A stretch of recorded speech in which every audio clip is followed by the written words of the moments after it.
I've had the president of India here. I did mention I met Julia Roberts here on the island. She's stayed here at the Oberoi.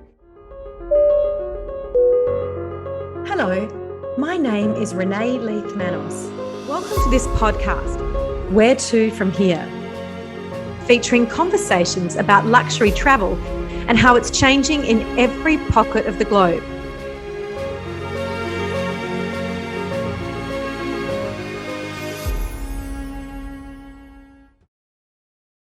John, welcome to the show. It's just fantastic to have you here talking to us from the beautiful Oberoi Hotel in Bali, which I have to say is one of my favorite hotels in Seminyak. It's absolutely beautiful. Congratulations. Oberoi has just won the award as the best luxury hotel brand in the world. Now, why is this? Well, I think that stems from Mr. Oberoi himself and his desire to push all of us to be the best that we can be. You know, many times he's addressed us as a group of general managers, and he's one of the quotes that I've always remembered he's given us is that he's always said, I don't want to be the biggest, but I do want to be the best. I love that. And tell us his story. Where was the first hotel, and how was Oberoi born? So Mr. Oberoi, who I initially started working with in the mid-90s when I first came to Indonesia, is the second generation of the hotel family. So his father started the company in the 1930s in India at a time when it was, the time of British Raj.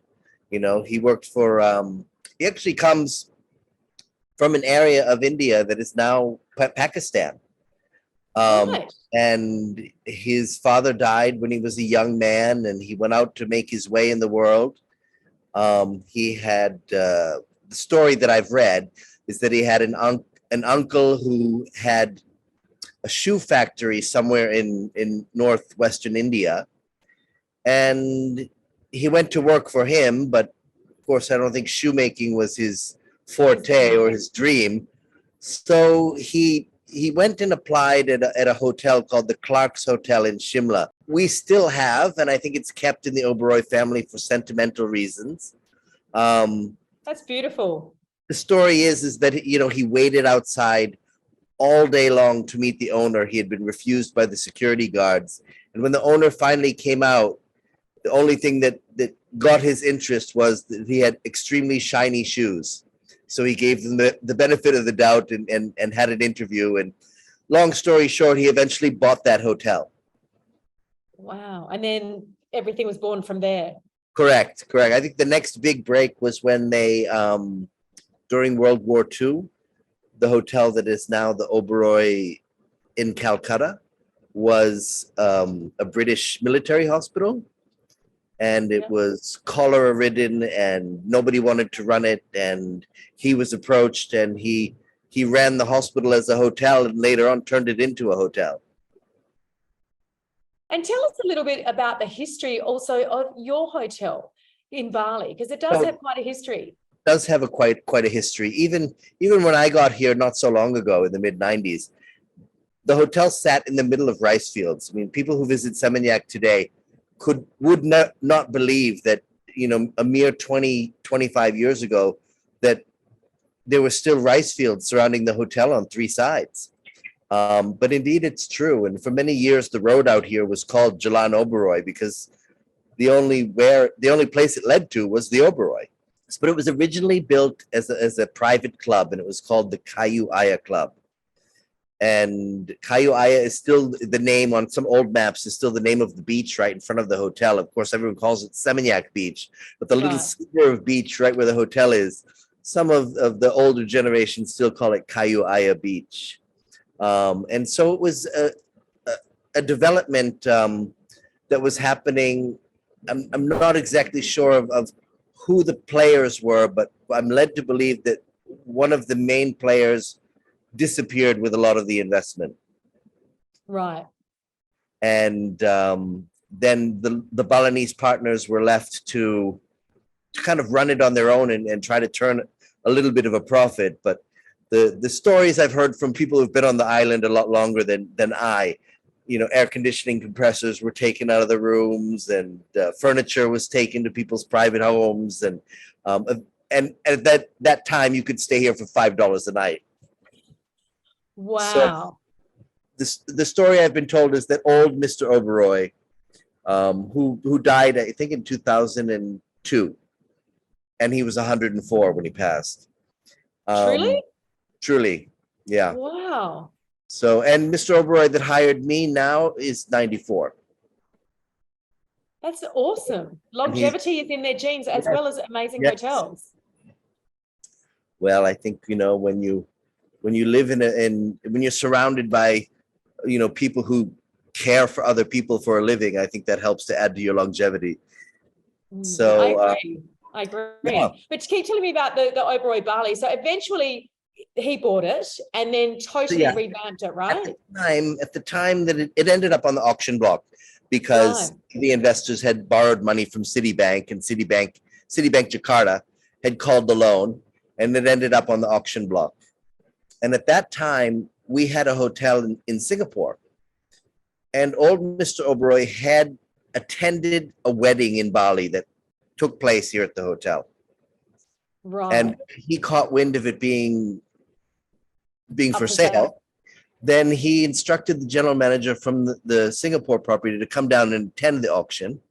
And I think it went into a sealed bid process, and he instructed that manager to introduce himself to the two highest bidders, which he did. And they made an arrangement where the Oberoi would inject a certain amount of money to upgrade the hotel to a level it needed to be, and would have a management contract or whatever. And one of those Balinese families is still our partner today.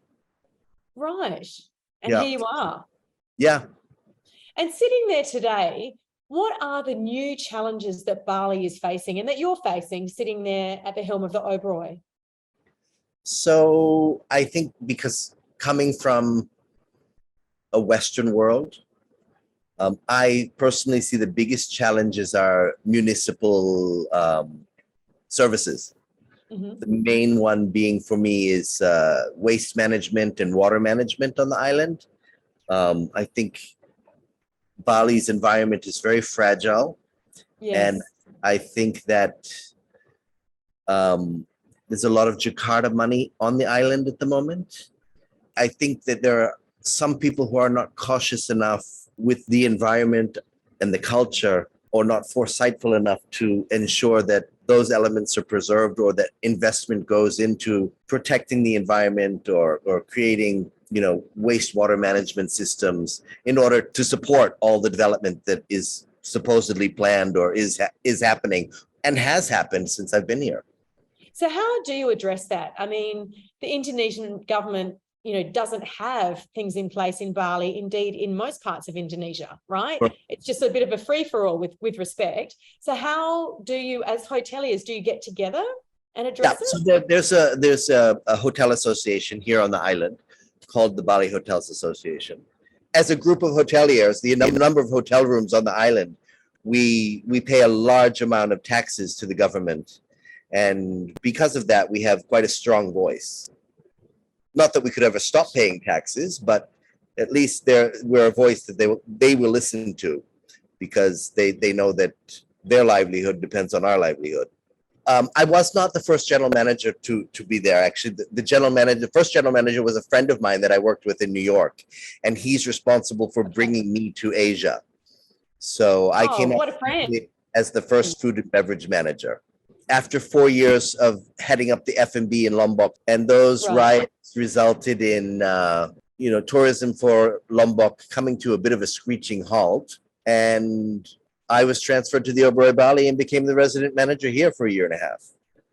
Then after a year and a half here, then I transferred back to Lombok. My friend went on to open a new hotel for the Oberoi in Egypt, and I went back to Lombok as the general manager, and I stayed there until 2005, when I, took another opportunity and went to some far-flung place and lived in the kingdom of Bhutan for 3.5 years.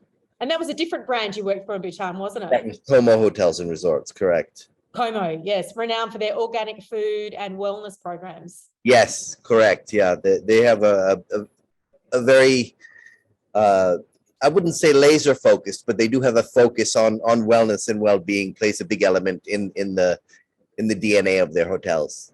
Yeah, fantastic. But going Yeah. back to Lombok, what's it like? So Lombok is, geographically, it's very different from Bali, even though the islands are right next door to each other. They were never actually connected as one landmass. So there was an explorer who came through this part of the world in the 60s, who was a contemporary of Charles Darwin. And he was the first one to surmise from his studies that of studies of flora and fauna, that there were species of animals, birds, and trees that lived on Bali that didn't exist on Lombok and vice versa. And from that, he was the first one to say that these two pieces of land could have never been connected in a prehistoric age. And fast forward to our time where we've got all the technology, it's been proven that one of the deepest oceanic trenches in the world lies between Bali and Lombok.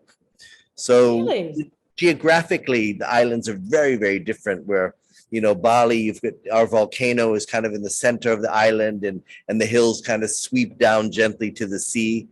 In Lombok, the coastline is very rugged with lots of cliffs and rocks. And of course, you've got the famed Gili Islands, which you can see from our lobby at the hotel. And, it's a wonderful water paradise for snorkeling and scuba diving there. Global warming is a concern because of coral bleaching, but an effort by a group of locals to make sure that they try to preserve the underwater gardens as much as possible, because that's their livelihood. They all make their living from that. Is there a reef there? Yeah, right in front of the hotel, there's a reef. Wow. So we have a very small beach, and it's considered, we say it's a private beach, even though there's no such thing in Indonesia, because all beaches are public property. But because of the way the bay is, you can't access the beach unless you come through the lobby of the hotel and access it that way. Beautiful. Yeah, it's quite a pretty place. Gorgeous. Tell Beautiful. me about celebrities. I know that you had a brush with fame with Julia Roberts. I guess that was when she was there filming. I think when you do what we do for a living, there are a lot of famous people that you come across. I mean, I've had the president of India here. That was quite an ordeal. Wow. I did mention I met Julia Roberts here on the island. She's stayed here at the Oberoi. What was she like? What was she like? So everyone asks that question. And I always say the same thing. You always think that when you meet Hollywood people that they're going to be, a bit difficult or, have strange requests. But I have to say that she was as nice, if not nicer, than she appears in the movies.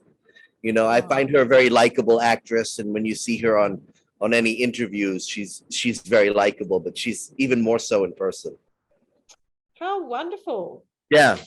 Julia Roberts is the one that sticks in my mind the most, because I think she was the nicest celebrity I ever met, and I think she's probably the most well-known celebrity I ever met. The celebrities themselves are usually very nice, whether they're, presidents, politicians, rock stars, actors. Usually they're all very, very nice. It's the people around them that tend to be nasty. It's true, isn't it? And let's be honest, Julia Roberts really, in some ways, put Bali on the map with her film Eat, Pray, Love. She did, and she was actually here even years before. If you see, she did a program on the Discovery Channel. I think it was now before Animal Planet, where she went to the orangutans in Sumatra, and on that trip she stayed in Bali as well. So she loves Bali, and now they've got that new movie out, Ticket to Paradise, although it was filmed in Australia during the pandemic. I know. But it's got a Bali theme, and the Balinese family that her movie son is marrying into, in fact, they speak authentic Balinese in the movie. It's quite funny. Really? Yeah. Yeah, amazing. And to switch the subject, talk to us about food and beverage in the luxury hotel industry. That is your background. And what are you seeing? How is it changing? So it's changed quite a bit over the years. When I first got here, the only cheese to speak of on the island was Kraft. And I was shocked to see it unrefrigerated in the markets, because, but I guess its shelf life is stable enough to be used in a place like Indonesia when there was no refrigeration, or not the amount of refrigeration that we have today. And I'll never forget the first time I saw, a block of cheddar cheese come in the hotel at Lombok. The chef and I nearly cried.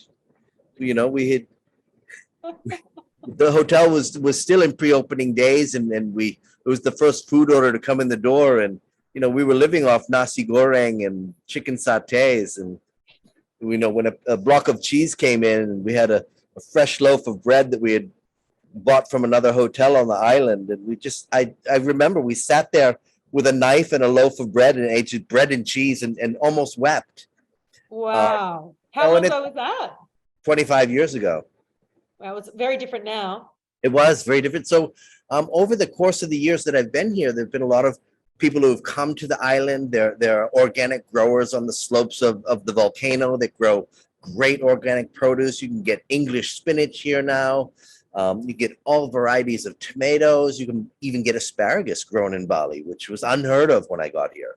And what are the logistics of bringing all this foreign food in? It must be quite complicated. There's so many hotels. So really right now, I would say the only thing we really import at the hotel are meats. Right. And cheeses. Brie is not a brie made in Bali. So, I mean, and the same with wines, they are producing wines in Bali, and they've been trying to do it for a long time. And some of them are decent. I remember one of the really clever guys in the early days, because Indonesia's predominantly Muslim faction in the parliament, they placed high tariffs on the importation of alcohol. And I'm told mainly because they don't want the local population to develop a taste for it. Right. But there was a very clever Australian chap who imported grape juice from Australia and then started fermenting it here on Bali. And that was kind of, I think, the beginning of the first decent or drinkable wine being created on Bali.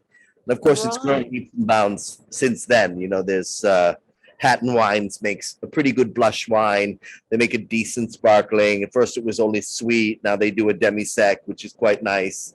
Yeah. And, it's nice for us when people come for a honeymoon that we can put a bottle of sparkling wine in their room that's from here. Yes, yes. But I have to say, I do have a preference for the gin that's made in Bali. That is excellent. Oh, yeah, the East Indies gin. Yeah, it's quite good. And it's a beautiful bottle as well. Isn't it? It's beautifully packaged. And in terms of nutrition and food, how are things shifting? Are you seeing a lot of vegans still, coming to the hotel? We have a lot of food requests from our guests. And I think the biggest challenge of our chef is to have a menu that caters to a wide range of palates. So, of course, the Oberoi is based in India. That's where the majority of our hotels are. Because of that, a lot of Indian guests coming from India to Bali expect Indian items on the menu.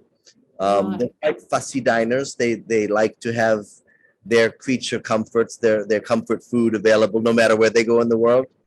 So, we have to have naan and paratha and things like that on the menu, and dal and all of that, just to make sure that palate is catered for. And of course, then a lot of Indians are vegetarian anyway for reasons. When you come to a place or any luxury hotel, when you come to the Oberoi, certainly, or any luxury hotel, you should be able to get your dietary needs catered for, no matter what you're doing. So we are very, very cautious, and sometimes to our detriment, sometimes to our favor, not to jump on any trends. And I think that's what given the Oberoi Bali the longevity it has. During the 90s, I think we resisted the urge to modernize. At the time, they were the architectural movement on Bali was a lot of white cement, frosted glass, and chrome, which this hotel certainly is not. You live in Jakarta, right? Yes. So there's a lot of that in Jakarta, a lot of that style of architecture, and a lot of people from Jakarta or other Indonesian markets will come to a hotel like the Oberoi Bali and see the thatch roof and the natural stone and think, "Oh, it's very old." Whereas a European will walk into the hotel and say, "Oh, how charming." Yes, yes. Well, that certainly was my experience. It's beautiful, charming, unique, intimate, I would say. Yeah. It's wonderful. Sure. And so what's the future of the Oberoi Group? So Mr. Oberoi Sr., who I mentioned is 94 now, is now no longer our chairman. He's chairman emeritus, and his son and his nephew are overseeing the next chapter of the hotel, or of the hotel group. So there are projects in the pipeline that have not been officially announced. I know that there was something being worked on in Doha. I know that there was something happening in Thailand at one stage. Pre-pandemic, we were about to manage a property in London that unfortunately, due to the pandemic, did not happen. That was meant to be more of a residential, not a hotel project. That's the way things are also shifting into the future of luxury travel. I know that, yeah, true. It's strange. For me, my goal is to sit here. We've been working on renovation plans since before the pandemic, and I see it as my duty to make sure I see the hotel through the next upgrade and make sure it's done with a very gentle hand, because there's a lot of beauty here that needs to be preserved. And somebody who may have a very excellent knowledge about architecture and design might not have a lot of knowledge about Balinese traditions and things that must stay and things that shouldn't be touched on the property. No, I couldn't agree more. And you obviously are very passionate about Indonesia. You keep going back. You know, honestly, when I joined Como Hotels and Resorts and went to Bhutan, the reason I joined them was because I wanted to get back to Bali at what was previously the Begawan Giri and became Como Shambhala Estate. So I had stayed there in the late 90s when it was opened as Begawan Giri, and it was the most magical hotel experience I had ever had in my life. And I thought, if I could make my way there one day, it would be a real kind of feather in my cap, and I did it. And what was it that was so magical about your experience there? So the original resort was built as 5 different residences that each were built in a different theme based on a region of Indonesia. So there's a Balinese themed villa, there's a villa complex. So each complex will comprise about 5 to 6 rooms. So the first one was built on a Balinese theme. The second one was built on a Javanese theme. The next one was built on a Sumba theme. The other one was embracing the nature. And they're all named after different elements. So one is wind, one is fire, one is earth, one is air. And it was just so individual that it blew my mind. Wow. You know, and it was built as a folly almost. It was halfway built at the time of the monetary crisis in Indonesia, which happened in 98. So I think it became a hotel because of the crisis. I think originally they were meant to be privately run, privately owned estates. So then because of the crisis, it became a hotel. I think dreams do come true. They do. They do indeed. But you haven't really answered what it is about Indonesia for you, John, as an American. So many years there. What is it that you love about it and that keeps drawing you back? It's the people. I think Indonesians are some of the nicest people on the planet. I agree. When I first came here, in fact, I remember I was here for an interview, and they flew me out from Massachusetts to Bali, and I stayed in this hotel for a week, waiting to meet Mr. Oberoi. And every day I'd put my suit on and wait for the phone to ring. And every day around 6 or 7 o'clock, the secretary would call me and say, "Not today."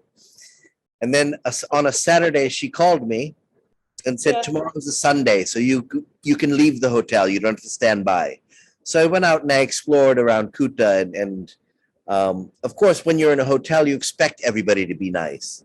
But then when I found myself on the street and found people to be nice and charming, sadly, as an American, my initial thought was, what do they want? Why are they so nice? What's his game? But after living here, after having moved here and meeting more and more Indonesian people and understanding their culture, I came to realize that they are genuinely nice people.